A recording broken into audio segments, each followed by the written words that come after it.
Itu kambing siapa? Itu kambing saya. Dia mandul, makanya dia lemah dan ditinggalkan oleh kawan-kawannya. Kata Rasulullah, bolehkah aku memerah susunya? Kata Ummu Ma'bad, hampir saja terlontar dari mulutku kata-kata yang tidak pantas. Ada jelas dari bilang nih kambing mandul, tidak ada anaknya, lemah, ditinggalkan oleh kawan-kawan, kok malah mau diperah air susu. Tapi ketika melihat wajah Rasulullah itu redam langsung. Itulah wajah kita ini ya Pak ya, macam-macam Bu. Ada wajah kasihan, asal nengok dia kasihan aja kita Pak. Padahal dia udah kenyang makan Pak, tapi nengok wajahnya sedih itu Pak. Ada wajah marah, ada wajah Rasulullah itu komplit Pak. Wajahnya itu membuat orang tertunduk gitu Pak, hatinya itu. Kata Ummu Ma'bad, kalau memang Tuhan mau memerahnya silahkan. Setelah Rasulullah mengucapkan bismillah, dipegangnya susu dari kambing ini mulai meregang kakinya. Tanda-tanda air susu mau keluar. Disitulah terkejut para sahabat dan Ummu Ma'bad yang menyaksikan itu langsung. Ini salah satu mukjizat Rasulullah ya Pak, yang jarang terekspos. Kambing mandul bisa diperah air susu. Kan keluar video itu tuh, sesudah itu ada berwarna merah, ya kan? Jangan lupa mantak yo tunjuk tuh. Namanya subscribe. A'udzubillahi minasyaitonirrajim. Bismillahirrahmanirrahim. Assalamualaikum warahmatullahi wabarakatuh. Alhamdulillah nahmaduhu wa nasta'inu wa nastaghfiruh wa na'udzu billahi min syururi anfusina wa min sayyiati a'malina may yahdihillahu fala mudhillalah wa may yudlil fala hadiyalah. Asyhadu an la ilaha illallah wahdahu la syarikalah wa asyhadu anna Muhammadan abduhu wa rasuluh. Allahumma shalli wa sallim wa barik ala hadzal nabiyil karim wa ala alihi wa sahbihi ajmain. Yang saya hormati Bapak Ketua Masjid beserta pengurus, yang saya hormati Bapak Ketua Panitia Ramadan, yang saya hormati alim ulama, tokoh masyarakat, cerdik pandai, Bapak Ibu, orang-orang tua kami, hadirin hadirat yang semoga kita semua senantiasa dirahmati oleh Allah, dan teristimewa untuk guru kita Ustadz Abu Zahroh. Semoga Allah senantiasa memberikan kesehatan, keberkahan umur, dan mudah-mudahan kita semua dikumpulkan Allah nantinya di dalam surga-Nya. Amin ya rabbal alamin. Tidak lupa kita awali kajian kita ini dengan mengucapkan alhamdulillahirabbil alamin di saat beberapa masjid sudah mulai lengang Pak kajiannya, tapi di sini alhamdulillah tetap seperti awal Ramadan. Mudah-mudahan beginilah seterusnya sampai akhir Ramadan insyaallah. Bersolawat kita kepada Rasulullah Sallallahu Alaihi Wasallam dengan ucapan Allahumma sholli ala Muhammad wa ala alihi wasallim. Semoga dengan ringannya lisan kita ini bersolawat, kita mendapatkan syafaat di yaumil akhir kelak.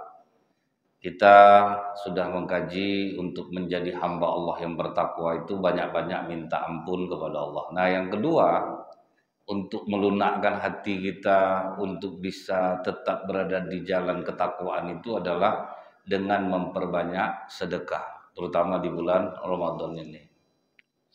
Rasulullah itu ketika hijrah ke Madinah Bapak Ibu, sempat singgah di warung milik Ummu Ma'bad namanya. Ditanya oleh Rasulullah, apakah ibu ada menjual susu atau daging? Kata Ummu Ma'bad, maaf Tuan, kami sedang susah, jadi kami tidak ada menjual apa yang Tuan butuhkan. Nampak oleh Rasulullah ada kambing betina kurus di samping warung Ummu Ma'bad ini. Itu kambing siapa? Itu kambing saya.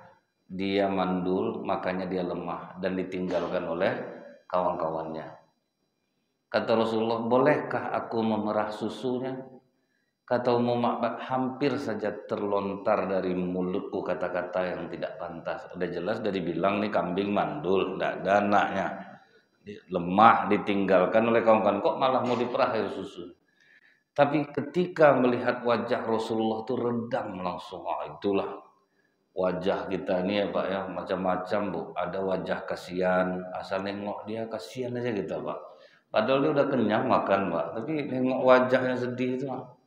Ada wajah marah, ada wajah Rasulullah itu komplit Pak. Wajahnya itu membuat orang tertunduk gitu Pak, hatinya itu. Kata Ummu Ma'bad, kalau memang Tuhan mau memerahnya silahkan.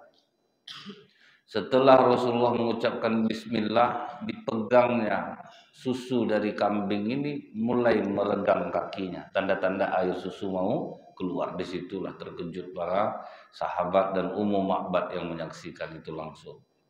Ini salah satu mukjizat Rasulullah ya Pak, yang jarang terekspos. Kambing mandul bisa diperah air susu. Disuruh Rasulullah minta tempat untuk menampung, ditampung Pak. Berbuncah-buncah air susu kambing itu keluar. Dan dalam riwayat disebutkan kambing itu umurnya panjang Pak, sampai masa Khalifah Umar bin Khattab jadi khalifah baru wafat, dan air susunya terus keluar kapanpun dia diperah, tidak nunggu jam. Pokoknya kapan diperah keluar air susunya. Setelah susu itu terkumpul, padahal kan Rasulullah haus tuh Pak, letih. Tapi bukan Rasulullah yang minum duluan Pak. Disuruhnya Ummu Ma'bad minum sampai puas. Itu Pak. Jadi Rasulullah itu mengajarkan jangan pikirkan yang untuk kita. Kita harus lebih memikirkan orang lain. Disuruh Rasulullah minum semua Bu. Ummu Ma'bad kenyang, sahabat yang hadir kenyang, sudah semuanya kenyang, baru terakhir Rasulullah. Nah inilah prinsip Rasulullah itu Bu. Kalau kenyang biar aku paling terakhir, kalau lapar biar aku yang paling pertama. Jadi Rasulullah itu ngajarin kita pemurah. Jangan gara-gara kita sedang susah akhirnya kita tidak mau berbagi. Orang kan banyak gitu Pak. Aku bukan tidak bisa bantu, cuman keadaan sedang payah sekarang. Duit itu ada. Udah dibilang duit ada tapi tidak bisa bantu Pak. Kan tambah kecewa orang dibuatnya Bu. Ada duit itu cukup sebetulnya, tapi aku tidak ada stok lagi. Padahal di saat itu itulah yang paling hebat untuk bersedekah, paling hebat untuk memberi. Nah cara Rasulullah ini Pak, saya sudah pernah coba mengamalkannya, gagal saya Pak. Dan saya coba Bu, pas ceramah di Hotel Arya Duta Pak, pas makan saya suruh orang tuh makan semuanya, makan. Pas tinggal giliran saya tinggal bawang 2 siung lagi Pak. Awak mau ceramah habis itu lagi Pak, temenung saya Bu. Sejak itulah saya tidak ada lagi kalau ditawar orang langsung aja makan daripada berdosa saya Pak kan, habis itu daripada temenung Pak kan. Baru mau saya makan, berat Pak. Maka Rasulullah itu cuma satu, teladan yang sangat luar biasa. Dan Umar bin Khattab bahkan sering marah ke Rasulullah tuh, sampai rela Rasulullah tuh berhutang untuk orang Pak. Itu yang marah Umar ya.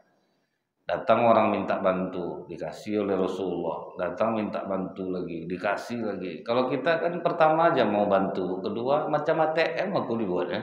Asal jumpa aku minjem duit. Kalau kita itu lemah kita Pak. Kali-kali pula dia udah aku kasih sekali. Sampai habis pahala tuh, enggak ada nanti pahala. Aku biarlah habislah pahala aku. Sakit hati aku. Kalau Rasulullah kasih lagi. Nah, datang lagi orang yang sama Pak. Aku belum dapat kerja Rasulullah, beri aku. Kata Rasulullah, kau hutang dengan siapa saja, nanti aku yang bayar. Itu marah Umar. Kalau memang tidak sanggup, ngapa mesti dipaksakan ya Rasulullah? Apa kata Umar? Memerah muka Rasulullah ketika aku katakan itu. Sejak itu aku tidak mau lagi menahan Rasulullah. Tidak suka Rasulullah. Itulah pengakuan Ummul Mukminin Aisyah, kadang sampai 2 bulan tidak berasap dapur kami. Awalnya istri Rasulullah tidak senang dulu Pak, maka sempat mendemo Rasulullah, yang ibu kira tidak terjadi juga. Kalau ibu bapak ingat, asbabun nuzul turunnya surah Al-Ahzab ayat 28-29 itu kan berkenaan istri Rasulullah demo Pak, karena kekurangan Rasulullah itu sibuk membantu orang. Sementara menurut istri kalau untuk makan sebetulnya aman Mbak, cuman adalah perasaan seorang istri itu ingin berlebih. Jadi mereka pergilah sepakat mendemo Rasulullah minta tambah uang belanja. Jadi tidak bapak aja nggak ada kasus macam ini Pak. Rasulullah udah mengalaminya. Kemudian nampak oleh Abu Bakar Siddiq, ini kenapa istri-istri Rasulullah ini kok rame-rame ini, mau kemana? Termasuk pula anak aku di dalamnya. Dengar-dengar Abu Bakar mereka ingin minta tambah belanja sama Rasulullah. Nampak sama Umar, kenapa orang ini Abu Bakar? Kabarnya marah sama Rasulullah minta tambah belanja. Langsung Abu Bakar dan Umar pergi ke tempat Rasulullah. Abu Bakar duduk di kanan, Umar duduk di kiri. Pas istri-istri datang nengok Umar di depan, nggak ada yang berani ngomong satu. Satu-satunya sahabat yang ditakuti oleh para istri Rasulullah hanya Umar, Pak. Nah, itulah ngeri lah pesona Umar tuh ya. Memang takut istri Rasulullah kalau melihat Umar. Jadi orang Islamnya ada juga memang yang sangar gitu, Pak ya. Jadi Bapak janganlah kalau memang wajah Bapak sangar jangan senyum, Pak. Lucu bentuknya, Pak. Jadi Bapak tetap aja dengan kesangaran Bapak itu. Kita butuh, Bu. Kan pernah saya bilang, orang Islam ini yang memang keras, pertahankan kerasnya. Yang lembut tetap pertahankan lembut, jangan saling menjadi yang lain. Karena kita butuh dua pribadi ini. Kalau orang lembut semua, Bu, ribut masjid, Pak. Anak-anak tidak bisa dilarang, Pak. Cobalah pakai seminar parenting untuk melarang anak-anak di masjid. Kalau tembus hebat nih, Pak. Sayang, jangan ribut ya, Nak. Bapak ibunya lagi sholat. Oh, macam mulat kelakuan anak-anak tuh. Banyak makin ribut ya, Pak. Datang satu orang yang saya keluar. Kurang ngajar di masjid, tanggal ke sarungnya lari. Itu hening masjid tuh, Pak. Jadi yang kita butuh, Bu. Jadi jangan yang sangar ya udah tetap sangar ya. Ini Bapak nih dia sangar. Dengar kajian sirah Nabawi, Bu. Rasulullah itu di rumah paling banyak tersenyumnya. Lembut.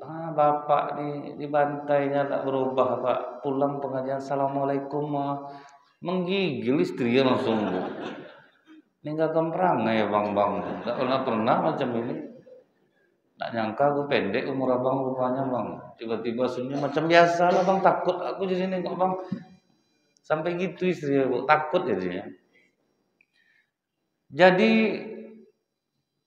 sejak itu kejadian itu, begitu istri-istri Rasulullah datang beramai-ramai terdiam nengok Umar, Rasulullah diam, Pak. Akhirnya Umar yang buka cerita, ya Rasulullah, istri aku tadi pagi minta tambah uang belanja, ya Rasulullah. Apa yang harus aku lakukan? Dibisik oleh Rasulullah ke telinga Umar, masalah kita sama, Umar. Ini pun datang meminta tambah belanja. Maksud Umar apa? Ada alasan untuk memarahi anaknya, Hafsah. Berdiri Umar, ditekannya bahu Hafsah. Kau ikut-ikut kau sama istri-istri Rasul yang lain. Udah berapa kali ku bilang, kekurangan kau minta sama aku, kata Umar. Aku ikut aja ya, orang ini ngajak-ngajak, enggak ikut. Tapi enggak ada bawa-bawa spanduk tuh, Pak. Abu Bakar langsung memarahi Aisyah. Kau Aisyah, inginkah kau menjadi musuh jiwa Rasulullah? Tapi waktu Rasulullah hanya diam. Tapi diam Rasulullah bukan sebentar, Bapak Ibu. Hampir 50 hari, Pak. Tidak pulang ke rumah satupun istrinya. Yang ditunggu Rasulullah apa, Pak? Keputusan dari Allah. Tapi ini Bapak, jangan Bapak amalkan nih, Pak. Kalau datanglah istri, Bang, aku dengar ceramah tadi, kalau tersilap aku minta tambah belanja sama Bang, tinggalkan aku 50 hari. Curiga suami, Pak. Aku udah curiga sama kau nih, deh. Pantas kau sering chat-chat ya malam-malam. Curiga jadi nanti, Bu. Ini hanya untuk Rasulullah, Pak. Selama 50 hari Rasulullah tidak pulang, turunlah surah Al-Ahzab ayat 28. Bismillahirrahmanirrahim. Ya ayuhan nabiyyu kulli azwajika in kuntunna turidnal hayatad dunya wa zinataha fata'alaina umatti'kunna wa usarrihkunna sarahan jamila. Sebetulnya saya bisa berirama membaca ayat ini, Pak. Cuman saya minder saya sama imam kita, Bu. Suaranya Masya Allah hilang irama saya dibuat ini, Pak. Sebetulnya saya bisa berirama ini, Bu. Cuman saya sadar diri saya. Wahai Nabi, nah ingat kalimat pertamanya Pak ya, katakanlah kepada istri-istrimu, jika kamu menginginkan kehidupan dunia dan perhiasannya, maka kemarilah agar kuberikan kepadamu mut'ah, akan kuberikan kamu janji dan aku ceraikan kamu dengan cara yang baik. Tegas Allah Pak. Wahai Nabi, istrimu minta tambah belanja, janjikan, oke, aku kasih, setelah itu ceraikan. Tegas Allah Pak untuk masalah ini.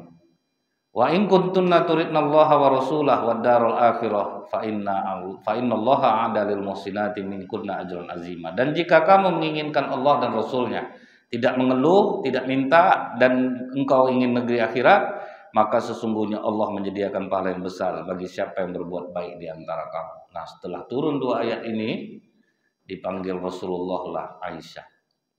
Sudah lama kita tidak bertemu Aisyah. Iya ya Rasulullah, aku sangat merindukanmu.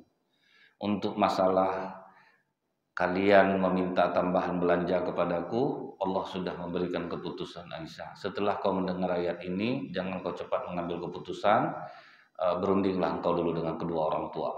Nah, setelah dibacakan Rasulullah ini menangis Aisyah. Aku menginginkan keridhaan Allah dan Rasulnya. Aku tidak akan menuntut tambahan belanja. Tapi sempat juga dibisikkan Aisyah, jangan kasih tahu ayat ini sama istri-istri yang lain. Jadi keinginan menguasai itu tetap ada, Pak. Tetap ada. Kata Rasulullah apa? Aku ini diutus sebagai nabi dan guru bagi kalian. Ayat ini turun untuk kalian semua, Aisyah. Jadi bacakan ke seluruh istri Rasulullah, semua istri Rasulullah sepakat kami ingin mencari keridhaan Allah dan Rasulnya. Kami tidak akan menuntut lagi. Akhirnya memaklumi sifat Rasulullah itu memang dia untuk dia ya gitu. Kalau kalian jadi istri aku ya siap kalian seperti ini. Harus siap. Akhirnya semua istri siap semua ya Pak. Tidak akan menuntut lagi. Cuman ini untuk Rasulullah. Jangan pula bapak bilang ini untuk bapak lah Pak.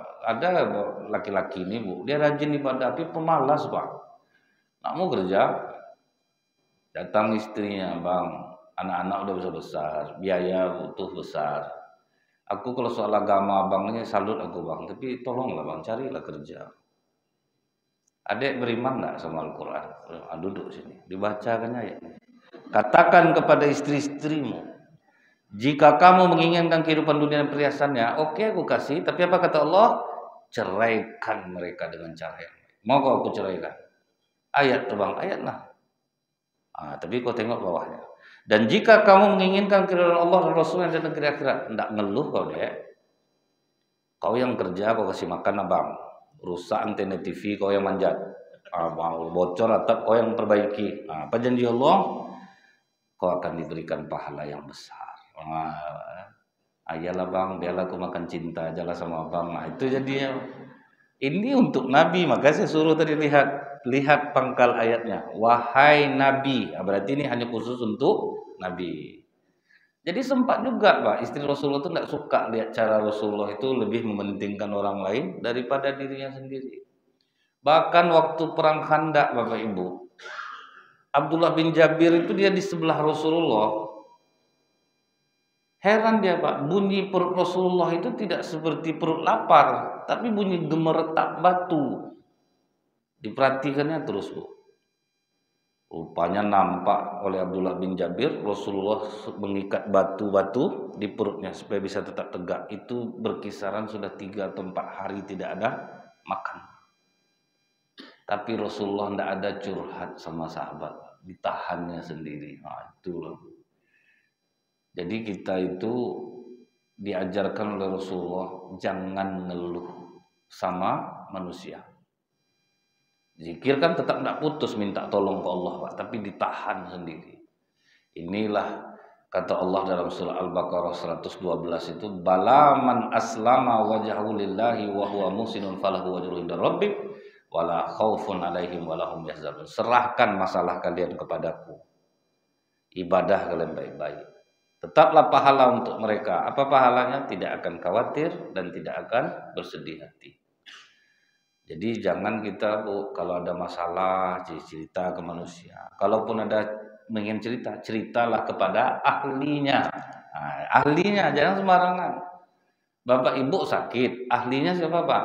Dokter cerita, Pak. Jangan ke kawan, bertambah penyakit kita dibuatnya, Pak. Karena kawan kita tidak dokter.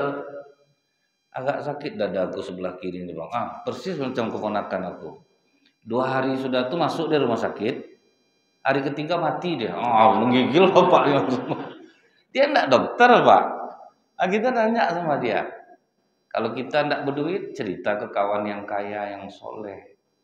Jangan cari yang senasib, Bu. Yang senasib mana ada solusinya, Pak. Kak ada duit kakak 50, Kak ada 2 hari aku sama anak-anakku nak makan. Kau baru 2 hari, aku udah 4 hari ini ya. Tambah parah lagi jadinya, Pak. Jadi sebaiknya tiru cara Rasulullah ini, dan siapapun yang mengamalkan ini insya Allah berhasil, Pak. Dia lebih kencang mintanya ke Allah. Nanti Allah yang ngatur takdirnya di bumi. Allah tuh pengen itu, Bu. Saya waktu mau ke Padang singgah di Masjid Jami' Jambuair di Bukit Tinggi. Saya sholat di Masjid Jami' itu, Pak. Di sebelah saya ada orang doa tapi pejam mata, Bu. Pas saya duduk tuh, salut saya nengok doanya. Karena dalam hadis qudsi itu kata Allah, aku paling suka dengan doa seorang hamba yang dia bercakap-cakap denganku. Kayak ngajak ngomong Allah tuh, Pak. Itu yang paling disukai Allah. Kalau kita kan datar-datar deh. Kalau kita doa bersama kan ampunilah orang tua kami. Kalau kita sedang sendiri kan banyak dosaku sama orang tuaku ya Allah. Ingat aku dulu ya Allah. Allah tuh pengen itu, Pak. Kadang tersedih hati orang tuaku aku buat. Aku tuh ya Allah sebetulnya sayang gue sama Allah pengen itu, Pak. Diajak bercakap-cakap. Nah doa orang di sebelah saya nih, Bu, masih hafal saya. Ya Allah, nama saya Doni. Itu, Pak, saya nggak tahan di sebelahnya, Pak. Dia pejam mata, Bu. Sedih doanya itu menurut saya, Pak. Saya ini pemasok cabai di Padang Luar, ya Allah. Udah 3 bulan nih penjualan payah. Si Anto utang udah 3 bulan nggak bayar. Aku telepon nggak diangkatnya lagi, ya Allah. Di SMS nggak dibalasnya. Jadi 3 bulan belakangnya aku nggak ada ngasih mertuaku lagi. Agak lain dia sama aku. Tiba lagi Seti datang dibikinkannya kopi. Saya, Pak, di sebelah. Ini pasti enak jiwanya habis doa nih. Itu pasti enak jiwanya. Nah Allah suka itu, Pak. Dia nggak cerita ke orang tapi dia curhat ke Allah sejadi-jadinya. Itu tuh paling dahsyat tuh, Pak. Nah kemudian kalau kita sudah menyerahkan segala urusan kita kepada Allah, nah disitulah Allah merasa, oh ini sudah percaya kepadaku, akan kubantu dia. Maka dalam kalimat la haula wala quwata illa billahil aliyil azim itu, wahai Jibril, hambaku telah berpasrah diri kepadaku, bantu dia penuhi hajatnya. Tapi jangan cerita kepada manusia. Nah kita kan asal ada masalah, Pak, nanti di masjid cerita sama payah betul. Menurut orang itu biasa. Cuman kita naik kelas lagi nih, Pak. Di depan orang happy, kita biar nangis sama Allah. Di depan orang kita tutup. Seolah-olah kita tuh bahagia. Nah ini yang pernah saya ceritakan. Pak Haji yang sering bantu orang. Ustaz Abu Zahro kenal Pak Haji Muklis ya. Itu kalau dia paling suka di jamaah masjid tuh, Pak, duduk nih nanti nyandar ke dinding, ditengoknya orang sedang zikir, sedang doa, nampak wajah orang sedih, panggil, ada masalah kamu, ada Pak Haji, listrik mau diputus PLN, berapa tunggakannya? 1 juta lebih, udah nanti saya bantu, penting kau rajin ke masjid. Nah kau apa masalah? Baru pindah jualan Pak Haji dari Jalan Tengku Umar ke Sudirman, jadi tidak ada jual beli. Nanti saya pinjamkan modal, kamu ansur aja berapa kamu sanggup bulan, yang penting kamu rajin ke masjid. Sejak Pak Haji itu mau nolong orang, Pak, yang berzikir sedih aja, Pak, kalau ada Pak Haji. Macam punya grup WA orang tuh, Pak. Saya tandakan orangnya itu, Pak. Saya tandakan kayaknya main-main kasih tahu, Pak. Pak Haji di masjid, tuh ramai zuhur tuh nanti tuh, Pak. Serombongan dia zikir tuh, Bu, doa. Kadang muak Pak Haji itu begini lagi.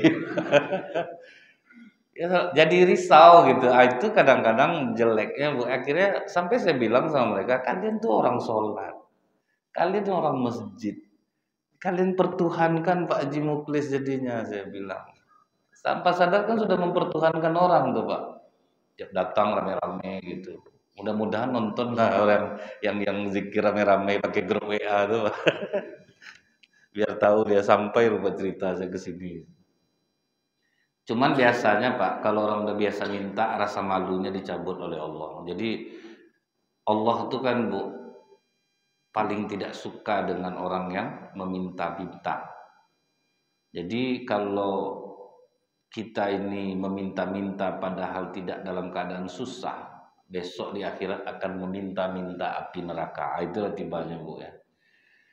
Karena sekarang ini banyak orang suka meminta-minta kepada orang untuk kepentingan seolah-olah agama, padahal kadang untuk kebutuhan diri sendiri. Saya kaget juga kemarin tuh Bu, yang tertangkap mengumpulkan sumbangan untuk Palestina, dibelikannya emas 131 kilogram Pak. Kan tertangkap Pak.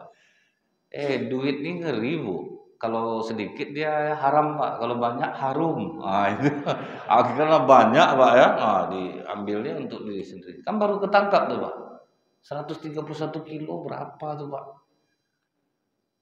Orang Indonesia nih Bu, paling dermawan nomor 1 di dunia. Belum ada yang ngalahkan Pak. Kalau untuk nyumbang lah, nomor 1 di dunia dermawannya. Kalah Arab Saudi Pak, kalau untuk sedekahnya.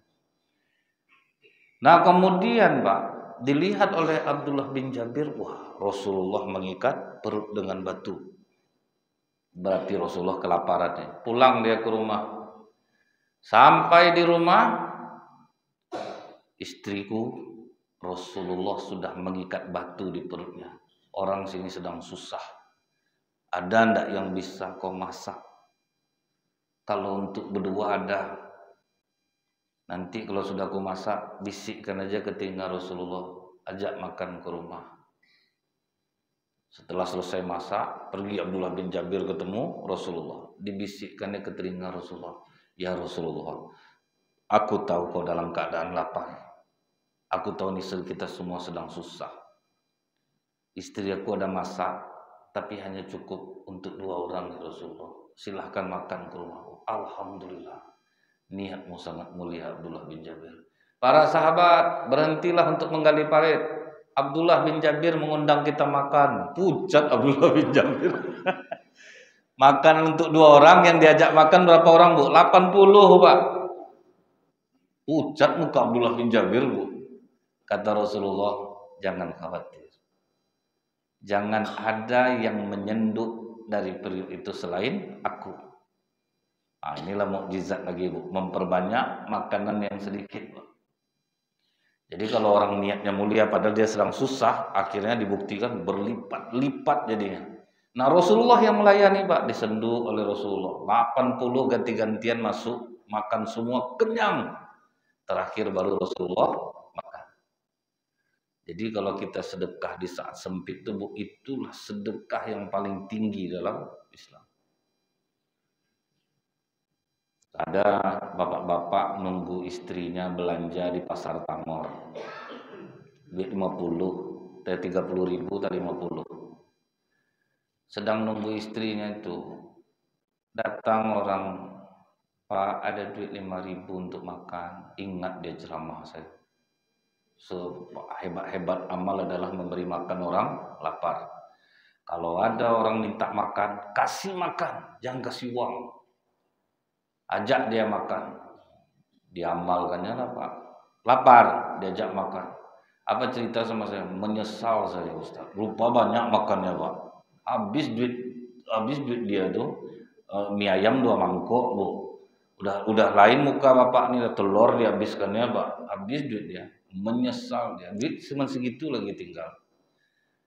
Kalau saya kasih 5.000 tadi selesai masalah saya. Ini habis duit semua Pak. Tapi katanya Bu, begitu dia pulang bawa istrinya ke rumah, nelfon kakaknya. Paspor kau masih hidup? Masih Kak, kau kawan kan aku umroh lah. Sedang susah, akhirnya jadi saya menyesal Ustaz. Awalnya sakit hati saya dengan rasa nampak Ustaz itu benci saya. Rupanya betul.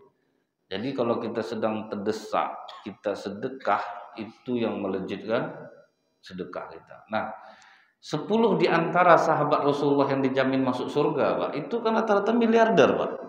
Miliarder rata-rata tuh Bu. Abdurrahman bin Auf, Utsman bin Affan, Thalhah bin Ubaidillah, Abu Bakar Siddiq, termasuk juga Umar bin Khattab. Mereka itu orang-orang yang kuat ekonominya. Tapi Pak, sedekah mereka itu memang sangat dahsyat. Apa kata Umar? Aku ingin sekali mengalahkan sedekah Abu Bakar Siddiq. Dibawanya lah hartanya ke Rasulullah. Ya Rasulullah, terimalah sedekah dariku. Banyak betul kau sedekah Umar. Berapa yang kau tinggalkan di rumah? Aku meninggalkan di rumah sebanyak yang aku sedekahkan ya Rasulullah. Berarti sedekah Umar berapa? 50% dari hartanya. Tidak lama datang Abu Bakar Siddiq. Diserahkannya sedekahnya. Banyak kau sedekahnya Abu Bakar. Berapa yang kau tinggalkan di rumah? Aku meninggalkan di rumahku Allah dan Rasulnya. Berarti habis. Cuman sahabat itu mereka berani dalam jarak yang aman. Mereka kan pengusaha semua Pak. Jadi habis ini nanti ini jangan Pak. Sampai apa Bu? Gara-gara dengar ini Bapak sedekahkan semuanya. Dia kecuali kita yakin duit masuk nih bakal ada. Hajarlah yang ada nih. Ini kadang acara hati ke hati di masjid ini Bu ya. Memang bisa terjebak jamaah dibuatnya Pak. Dari Bapak berapa? 5. Alhamdulillah 5 juta dari Pak Tejo. Catat. Temen dong Pak Tejo ini langsung Pak. Dia mau nyumbang 500 sebetulnya Pak. Tahunya apa Bu? Besoknya istrinya beli kerupuk genepo Pak untuk berbuka. Maksud saya itu ya udah jujur aja bilang gitu Pak 500. Di masyarakat kan namanya Bu. Kok makan kerupuk genepo? Itu habis duit emas kemarin tuh gara-gara yang bawa hati ke hati itu mau nyumbang 500 disebutnya 5 juta. Jadi jangan sampai kita itu terjebak. Kalau misalnya kita memang tidak ada uang masuk lain, jangan coba-coba buat ini. Tapi kalau misalnya jelas ini nanti memang dikasih ini ada masuk lagi, itu nggak apa-apa. Nah kemudian Pak, kita lihat yang mengamalkan ini justru orang Yahudi Pak, yang menghancurkan ekonomi Asia, John Soros itu kan dia tuh Pak. Itu sedekahnya 40% loh Pak dari hartanya. Jadi memang yang berani melakukan itu Bu, dia mendapatkan kehadiran Allah di dunia Pak. Pokoknya siapa yang memberi pasti menerima, mau agama apapun dia. Tapi bedanya Pak, kita mendapatkan bagian itu di akhirat, dia hanya mendapatkan kemudahan itu di dunia. Jadi itulah maha adil Allah. Jadi jangan pernah kita itu menganggap bahwa kalau kita makin banyak sedekah makin hancur hidup kita. Belum ada sejarahnya orang miskin karena sedekah itu belum ada. Nah kemudian Bu, kalau kita lihat kenapa orang banyak jadi orang kaya, karena mereka adalah pemberi. Kalau orang makin banyak memberi, kalau kita jamaah makin pemberi makin kita manfaatkan Pak. Sebetulnya tetap beruntung dia Bu. Kadang kan ada orang kaya dibuatnya acara jamuan makan di masjid. Kadang jamaah ini udahlah ndak nyumbang Pak, bawa tupperware lah dari rumah Pak, disalinnya lah lauk masjid tuh kadang Pak kan. Bagi orang yang menyumbang dia mendapatkan keistimewaan di jiwanya Pak. Rugi orang yang hanya mengambil manfaat. Makanya kita tuh kenapa tetap susah. Saya kalau perhatikan Pak ya, kenapa orang Islam ini banyak susah. Yang pertama suka ngeluh. Kedua, kalau kerja suka hitung-hitungan. Dia udah taat ibadahnya Pak. Kemudian dia apa namanya nih Bu ya, tidak suka memberi. Macam kami ustaz-ustaz nih kalau ceramah soal sedekah Pak, lewat kotak infak diam aja semua. Bersedekahlah Bapak Ibu, raihlah kemenangan. Sedekahkan apa yang kita cintai. Rupanya anak ustadz ini dengar ya Bu. Ingat ya bapak aku ini cinta betul sama ayam bangkok di rumah. Dijual anak ayam bangkok tuh Bu. Cepat dapat lawannya Pak, karena orang udah banyak pengen ayam bangkok ustadz nih. Disedekahkannya duitnya Bu. Balik bapak ceramah tengok ayam bangkok enggak ada. Mana ayam bangkok bapak? Kata bapak, sedekahkan yang cintai aku jual Pak, aku sedekahkan banget. Kaji itu untuk orang Nak, bukan untuk kita. Kita ini nyampai aja. Untuk diri sendiri itu Pak. Saya pernah ceramah Pak. Beratus pasang sendal orang di masjid. Kenapa sendal kita yang hilang? berarti ada hak orang yang tidak kita keluarkan. Sudah saya ceramah, sendal saya hilang, Pak. Wah, ini untuk saya rupanya pengajian ini rupanya. Jadi itu untuk pukulan diri sendiri itu, Pak. Kadang kita mengajak orang sedekah, sementara kita sendiri tidak melakukannya. Kita ini, Bu, makanya berat Allah ngasih kita rezeki itu. Kita berhitung, Pak, kalau untuk jalan Allah ini. Orang masukkan ke kotak infak nutup-nutup itu bukan karena ikhlas, Pak, karena 2.000, Pak. Nah, tutupnya tahunya pas diumumkan, Bu, jumlah infak malam Ramadan kita. Jadi kalau saya pikir dengan jumlah jemaah sekian berarti 2.000 satu orang nyumbang. Jadi berhitung. Makanya wajar juga Allah berhitung sama kita. Tapi coba kita boros ke jalan Allah, Allah akan boros juga ke jalan kita. Jadi kalau saya nampak gitu, Bu, ya, macam kawan-kawan sesama mubalik, selalu saya koreksi. Antum mungkin sedekahnya kurang nih. Kita tuh dikasih amplop sama jamaah itu bukan sedikit. Jadi jangan untuk kita aja. Ada yang mengamalkan mulai berubah hidupnya, Pak. Kalau yang tidak, tetaplah macam itu terus, Pak. Karena kami ini, Bu, kan dikasih jamaah itu kan banyak tuh, Pak. Sehari misalnya sekian, tidak kan tersisihkan kita untuk ke jalan kebaikan. Akhirnya tambah parah kan hidup, Bu, ya. Nanti dibilang, ya Ustadz ya enak jadwal banyak. Bukan masalah jadwal banyak itu, Allah ganti rezeki itu, Pak. Digantinya ada di sini lagi, ada di sini lagi. Makin banyak kita berbagi, makin banyak kita menerima, itu udah jelas. Anak selama ini itu yang paling malas orang, Bu. Makanya rezeki juga Allah takar-takar kita ngasihnya tuh, Pak. Allah takar juga kita. Ini payah nih. Makanya orang banyak minta kaya itu enggak kaya-kaya karena dia menganggap gini, Pak. Kalau kaya aku ya Allah baru aku sedekah. Itu enggak bisa, Pak. Sedekah dulu baru kita kaya. Karena sahabat Rasulullah rupanya enggak siap juga dia, Bu. Sa'labah bin Hatib, Pak. Sahabat yang namanya Sa'labah ini, Bu, ada 3. Sa'labah bin Qais, Sa'labah bin Abdurrahman, Sa'labah bin Hatib. Kalau Sa'labah bin Abdurrahman itu taat tuh, Pak. Tapi kalau Sa'labah bin Hatib ini asal habis sholat maghrib lari pulang, asal habis sholat maghrib lari pulang. Kata Rasulullah, kau tidak punya kebutuhan sama Allah. Kain sarung cuma 1 ya Rasulullah, waktu maghrib pendek, jadi aku lari pulang gantian sama istri aku. Kalau kau berkenan ya Rasulullah, doa kau kan makbul, doakanlah aku kaya ya Rasulullah. Aku janji kalau kaya aku bantu orang susah. Itu janjinya, Pak. Kata Rasulullah, kau minta kaya, kau tengok aku kaya enggak? Kau nabi itu lah ya, beda ya Rasulullah. Kami orang biasa. Jadi nampak dia tuh memaksa, Pak. Dipaksanya Rasulullah untuk mendoakannya. Rasulullah enggak mau, Pak. Dia kan ada, Allah tuh maha tahu, Bu. Ini orang bakal enggak benar kalau kaya nih. Kalau ini benar. Maka Rasulullah enggak mau doakan dia. Yang didoakan Rasulullah apa, Bu? Kambing yang dikasih Rasulullah kepada Sa'labah bin Hatib. Ya Allah berkahilah kambing ini. Kambing itu yang dikasih ke Sa'labah. Makin banyak kambingnya, Pak, sampai dibelinya lembah di Madinah. Tidak ada sembahyang lagi, Pak. Itu makanya malas Allah ngasih, Pak. Jadi kita yang masih doa tidak dikabulkan oleh Allah bukan karena Allah benci sama kita, karena Allah sayang, Pak. Tahu Allah tuh, ini bapak ini kalau kaya begini dia balik nih, dia nampak gejalanya. Dia agak ramah sama istri orang nih, sama istrinya enggak. Itu udah nampak tuh, Pak. Ini enggak boleh kaya. Kalau ini jangan kaya, ini pelit nih. Ini kalau kaya pelit ya. Makanya kita introspeksi diri aja lah, Pak. Jangan sampai kita menyalahkan Allah.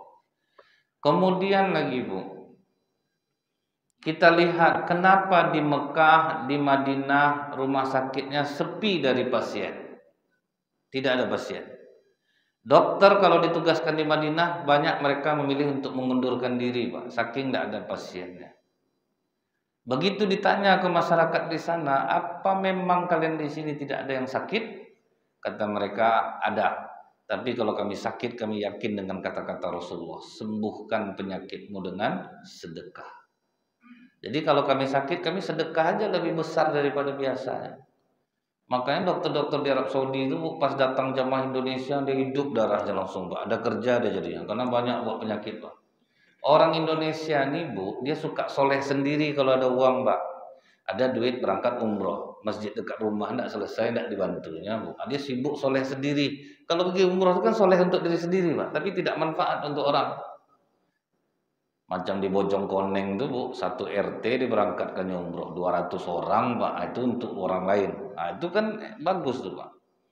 Ada saya lagi, dia udah naik haji, tapi naik lagi haji furoda 231 juta, berdua 462.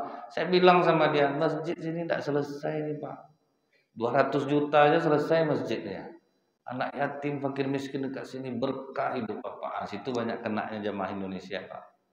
Dia suka soleh sendiri, jadi uangnya tidak manfaat untuk orang lain. Mungkin segitu kecil bagi dia. Bagi tukang bakso, cilok, cilor, pinjam 2 juta satu orang tuh Pak, enggak usah kasih lagi, pinjam. Karena meminjamkan uang kan pahalanya 18 kali lipat daripada sedekah.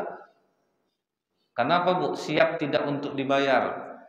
Tukang cilok, cilor yang pedagang kecil tuh Pak, yang sering keliling kan Bank 47 Pak. Bukan Bank BNI 46 Bu, Bank 47, pinjam 4 bayar 7. Kan banyak rentenir keliling tuh.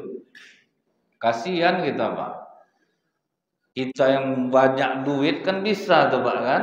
Ini pinjamkan sedikit, bantu ekonomi dia. Nah, itu banyak penyakit Bu. Makanya rumah sakit awal bros sampai 3 di Pekanbaru nih. Banyak peminatnya Pak. Rumah sakit Safira dari 2 pintu ruko sampai sebesar itu Pak. Apa seharusnya kan kita introspeksi diri Bu. Kok banyak ya? Berarti kita tuh belum maksimal sedekahnya. Kita udah rajin sedekah Pak, tapi lebih banyak harta kita itu untuk diri keluarga kita daripada untuk ke jalan Allah. Buktinya tuh apa Bu? Di rumah sakit 4 orang yang terbaring di rumah sakit, 1 mengidap penyakit EII, emotional induced illness. Itu penyakit dia merasa sakit jantung, tapi jantungnya sehat. Jantung bagus, merasa darah tinggi, dicek darah bagus. Nah, itu tuh sebetulnya ke spiritual tuh Pak kenanya. Nah, ini yang pernah saya sampaikan ke Bapak Ibu, ada ibu nih sakit jantung, udah bolak-balik rumah sakit. Kata dokter jantung bagus, 5 orang dokter jantung mengatakan jantungnya bagus Pak, tapi dia merasa sakit jantung, bolak-balik Bu ke IGD Bu. Akhirnya mau dirujuk oleh rumah sakit Pekanbaru ke rumah sakit jantung Harapan Kita di Jakarta. Saya tanya sama dokter, kalau pakai biaya pribadi habis berapa Dok? 1,3 M Ustaz. Saya masuk ke ruangan ibu tuh, dari tas yang dipakai ibu tuh Bu, udah tahu saya betapa kayanya dia. Tasnya Louis Vuitton yang harga 17 juta tuh, kecil bentuknya nampak original. Ini dia menandakan ibu-ibu ini pakai tas original Pak, di foto. Kalau diarahkannya ke kamera itu berarti original. Kalau ditaruhnya di samping berarti semi premium. Kalau Kak bentar Kak, aku naruh tas dulu, itu baru KW Pak. Jadi itu aja nandakannya Pak. Pokok kalau udah ngadap kamera dia, itu kalau pengajian letaknya di depan. Kalau ibu-ibu tuh pengajian diletaknya di depan dia Pak, tapi agak jauh dari jangkauan dia. Tapi kalau di sininya wajar, nanti kan diambil orang. Tapi kalau agak jauh supaya terlihat oleh orang Pak, merek tasnya itu apa? Pertanyaan saya ke ibu itu apa Bu? Orang tua ibu masih hidup? Masih Ustadz, emak saya. Sering kunjungi emak? Jarang. Itulah salah satu sumber penyakit EII. Menyiksa orang tua dengan kerinduan. Ada ngasih orang tua ibu uang? Emak saya itu dapat pensiun dari almarhum papa saya. Berarti tidak pernah ngasih orang tua uang. Udah 2 nih kena. Anak-anak nih Bu, dia orang Minang tapi bermarga jadinya Bu. Udah nikah dia tapi marganya Panandehan Pak. Tandeh mama bapak dibuatnya, dia udah nikah. Yang susah tetap atuk nenek juga. Saya yakin pasti ada di antara atuk nenek sini. Udah nikah anaknya akhirnya dia mensubsidi Pak. Tidak berhenti menyusahkan orang tua, udahlah tidak ngasih, malah nyusahin gitu. Itu tambah payah hidupnya jadinya. Kemudian yang ketiga, saudara kandung ibu ada yang susah, ada enggak ibu bantu? Karena sedekah paling afdol kepada saudara kandung Pak. Enggak juga. Penghasilan bapak sama ibu berapa? Rupanya luar biasa Pak. Ada usaha sawit, ada ini, ada ini. Ibu, saya nanya tadi ke dokter, kalau ibu dirujuk ke rumah sakit jantung Harapan Kita di Jakarta, habis ibu 1,3 miliar perkiraannya. Tapi Tapi kalau ibu mau ngamalkan kata Rasulullah, sembuhkan penyakitmu dengan sedekah, saya saranin bu, 100 juta ibu ambil uang ibu, ibu kasih mak ibu, kasih saudara kandung ibu, bantu masjid dekat rumah, santuni anak yatim, fakir miskin. Coba ibu lihat nanti keajaibannya. Karena kalau ibu ke Jakarta pakai duit pribadi, saya yakin ibu bayar nih. Nah, tapi ini saya nganjurkan ibu untuk sedekah. Sedekah coba 100 juta. Dan saya waktu itu lempang aja bu, karena saya tidak bilang ambil duit ibu 100 juta titip ke saya. Saya ini pun tidak bisa dipercaya soal duit nih pak. Ya pak, saya udah tahu maka saya tidak mau berurusan sama duit bu. Saya pegaya masalahnya pak. Nggak mungkin, kan kita tahu kelemahan kita pak, pasti tidak benar gitu. Kemudian mendengar 100 juta tuh ngamuk ibu tuh ke saya pak. Betai mulut Ustaz. Saya pula Ustaz bilang masalah sedekah saya. Bu, ibu ini penyakit ibu tuh EII bu, itu nggak ketemu sama dokter. Semua dokter bilang jantung ibu bagus. Oh, saya nggak perlu diajar soal sedekah. Saya ini sudah hajah. Oh, ini saya sudah macam-macam lah bu. Menurut saya wajar aja. Namanya orang dinasehati, nasihat itu kan seperti obat luka mengenai kulit pak, pedih pak. Selembut apapun tetap orang benci sama kita. Ibu lah misalnya bu, ketiak kawan ibu busuk. Itu selembut apapun ibu ngasih tahu, tidak ditegurnya ibu besok. Walaupun macam ini ramahnya pak, kak, ya kak minta maaf Ides sama kakak, misalnya nama Ides gak? Ngapa Des? Nggak enak sebetulnya Ides nyampaikan ke kakak, cuman kakak terasa nggak kalau di masjid lari-lari orang dekat kakak? Iya ngapa ya Des ya? Minta maaf ya kak ya, jangan kakak tersinggung. Ketiak kakak busuk. Itu besok benci dia sama ibu. Udah selembut itu pak, tetap benci. Jadi jangan marah kalau orang kita nasihati orang marah sama kita. Yang sifatnya nasihat tuh bu, berdua, pribadi pak. Jangan di depan orang. Kalau di depan orang namanya mempermalukan tuh bu. Jangan di grup WA, itu namanya mempermalukan. Saya sedang ceramah bu, ibu-ibu misalnya ribut, saya tidak berani negur pak. Karena kalau saya tegur, saya yang berdosa bu. Saya sudah mempermalukan ibu itu di depan orang ramai. Saya nikmati aja pak, biar aja ribut apa. Macam anak-anak lari-lari di masjid, saya tidak ambil peduli itu pak. Malah siapa yang melarang, saya larang tuh pak. Jangan larang. Dia pengen gitu anak-anak. Cuman yang pernah saya trauma bu ya, ibu-ibu ini bawa anak, nenek-nenek bawa satu cucu. Macam PAUD masjid itu dibuatnya pak. Saya tidak masalah sama saya. Yang terkejut saya keluar kepala anak kecil dari bawah meja ini pak. Oh itu tersentak saya bu. Itu terkejut itu kapan masuknya pak? Itu ya saya terkejut, lama saya berhenti ceramah waktu itu bu. Terdiam saya pak. Itu yang terkejut saya. Nah jadi kemudian setelah dia ngamuk-ngamuk sama saya, suaminya yang membela pak. Kata suaminya, betul kata Ustaz. Memang kami selama ini itu loh Ustaz. Kalau soal rumah apa semuanya tidak ada khawatir lagi. Anak-anak, mobil mana anak saya semua oke. Tapi memang kalau untuk sedekah betul kata Ustaz. Tidak imbang mungkin Ustaz. Apalagi ke orang tua gitu. Jadi saya mau Ustaz, saya setuju. Nah setuju bu. 5 hari setelah dia pulang dari rumah sakit, ibu tuh nelfon saya ramah nadanya pak. Ini sempat semua orang sakit di rumah sakit tahu pak. Amalan ini kosong separuh rumah sakit dibuatnya. Kenapa dokter mau kerja sama kami waktu itu? Karena apa? Berat beban BPJS itu pak. Tagihan rumah sakit 3 miliar ke BPJS. BPJS paling bayar setengah pak. Kadang di bawah itu gitu pak. Jadi berat tanggungan rumah sakit itu. Kadang kami harus berutang sama orang Ustaz untuk menutupi gaji karyawan. Makanya mereka sudah sampaikanlah ke jamaah ini. Nah kemudian bu, kata ibu tuh Ustaz, saya mau minta maaf. Saya salah sama Ustaz. Saya sudah kasar.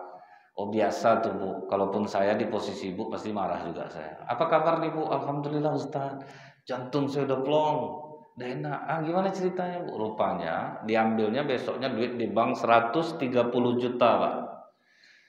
30 juta itu bu dikasihnya ke emaknya. Bayangkan emak yang tidak pernah dapat duit dari anak dikasih 30 juta bu. Ditaruh emaknya duit itu di atas kepala. Ya Allah, ampuni dosa anakku ya Allah.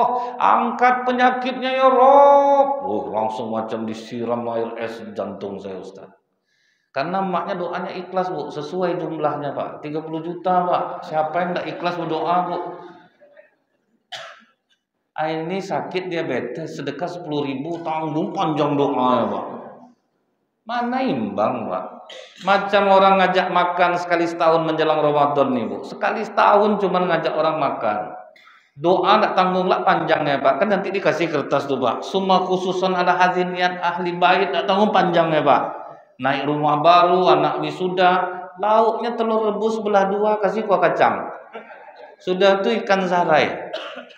Itu yang berdoa, Bu, tangan di lutut semua ya, Bu. Nggak ada yang ikhlas mengaminkan satu. Amin ya, Bu.